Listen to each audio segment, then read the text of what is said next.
instead of having a single tone omega r, now you have two distinct tones R1 and R2.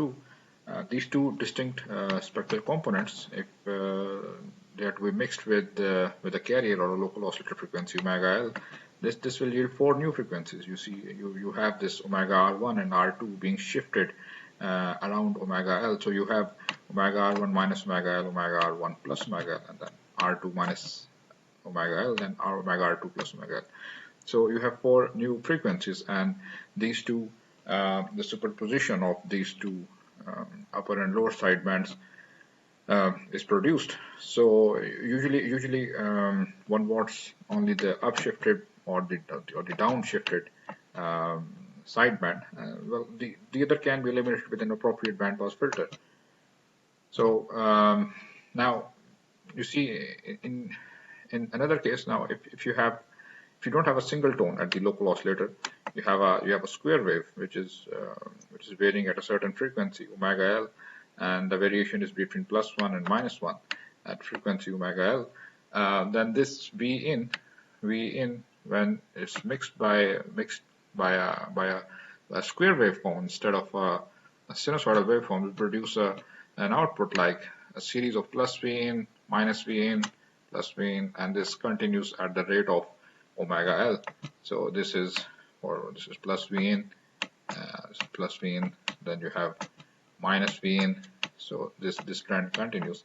So what happens in the transform domain is the component, for example, if at the input you have the RF frequency is omega R, this not only gets shifted at omega L only, but it gets shifted at the offsets, at the odd harmonics, which the square wave consists.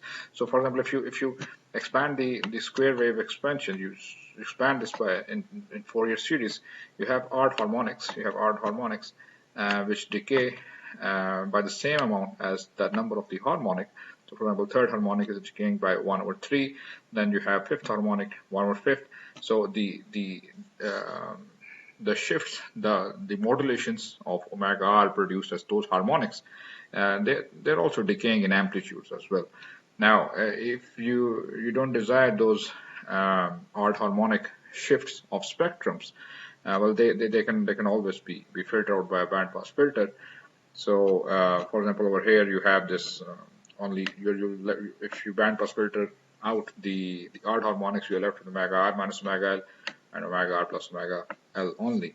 That is the fundamental of the local oscillator frequency.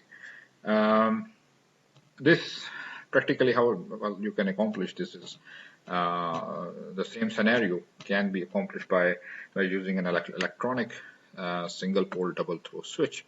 So what this switch does is, for example, over here you have you need a phase inversion. So if you have at two ports, you have V in and you have minus V in, and the switch alternates between these two ports at the rate of local oscillator frequency. So again at the output you can have plus V in, you can have minus V in, plus V in, minus V in, and this goes at the rate of omega L. This switching happens at omega L. You can have this a square wave consisting of plus V in and minus V in. So you see over here how the phase inversion is done is by using an inverting amplifier. You see for an op-amp, if you have a virtual ground at a non-inverting input, then you must understand that the non-inverting input is also ground. It's also at a virtual ground. So you see that the input impedance of the op-amp is huge. The input impedance of op-amp is huge, so it doesn't draws any current. The input current to op-amp is 0, and all the current that comes from the input has to pass from the feedback resistance R to the output. Nothing goes inside of the op-amp due to a very large op-amp resistance. So if you apply the KCL at the non-inverting input, so this yields V in minus 0. That's the point, that is virtual ground over R. So these are two same resistances. This is equal to 0 minus V out over R. So these are they cancel out to produce V out equal to V in, and this switch is being controlled by a local oscillator which is varying at omega L. Then you can have you can have the same output as V in minus V in, and in the transform domain you will have shifts at the odd harmonics as well, which can be filtered out by a band pass filter.